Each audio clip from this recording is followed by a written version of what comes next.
Hello kaibigan, ikaw ba ay nagkakaroon ng problema sa pag-open ng account mo dito sa may PayMaya app dahil hindi mo open yung kanilang app dahil nagkaka-error tayo dito sa may face scan or video selfie? So dito makikita nga natin yung please verify your identity. E nakalagay dito yung mga tips sa pag-take ng video. Kailangan maliwanag and maayos yung lugar, kailangan plain lang at solid yung background, kailangan wala kang accessory sa muka and dapat walang ibang muka kapag magti-take ka ng video. So, dapat ikaw lang. And kapag tinap natin tong continue, ang nangyayari kasi dito kapag magti-take na nga tayo ng video, tap natin tong start verification. Alam naman natin na dapat nasa loob yung mukha natin kapag nagtitake tayo ng video. Tapos kung ano ipapagawa dito, gagawin natin. So pag sinabing blink your eyes, ipipikit natin yung ating mata. At pag sinabing ilapit yung mukha, ilalapit natin.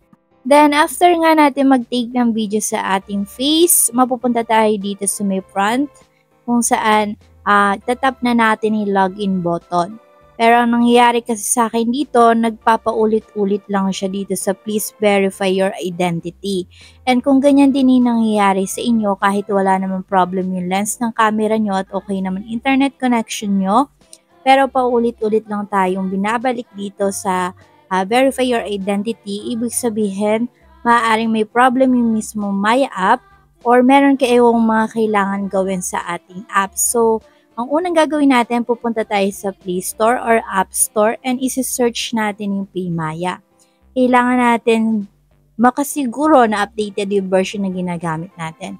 Pero pag open, ibig sabihin, okay pa naman yung app na ginagamit natin. So, ang gagawin ulit natin dito, pupunta naman tayo sa app info nung ating PayMaya. And magki-clear tayo ng cache.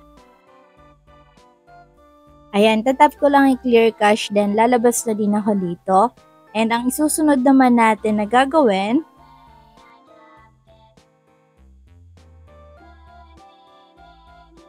pupunta naman tayo sa settings ng ating device. So, kailangan naman masiguro din natin na updated yung version or yung system ng ating device, yung software update. Dapat check din natin to from time to time kasi pag hindi updated yung OS natin, mahihirapan yung mga app na mag-open. Pwede rin natin itry yung restart. I-restart lang natin yung ating device.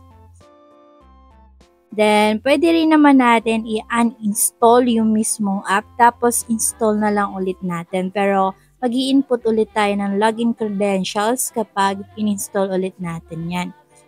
And, yung pinakalas na ibibigay ko sa inyo, bago ko ibigay, remember, your subscribe can help reach more people who need this tutorial. Kaya huwag niyong kalimutan mag-subscribe. Thank you. So, back to the topic, yung pinakalas, pwede nyo itry i-open yung PayMaya sa ibang oras. Minsan kasi yung mismong app yung may problem. At kung yung mismong PayMaya nga yung may problem, ang gagawin lang natin, maghihintay tayo ng updates sa kanila. Pwede tayo mag-follow sa kanilang mga social media or pwede rin naman natin itry na lang mag-open nga sa ibang oras.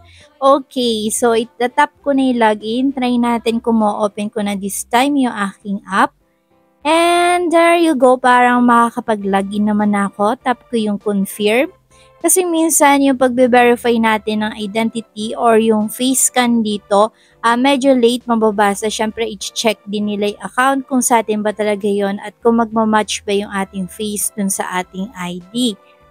So now, ayan, makikita nyo, nakapasok naman ako dito sa aking account. So hopefully, ganun din sa inyo. Ma-open nyo na din sana inyong account. Pero kung meron pa kayong mga katanungan regarding dito sa may topic, iwan nyo lang yan sa ating comment section. Thank you and see you around, kaibigan.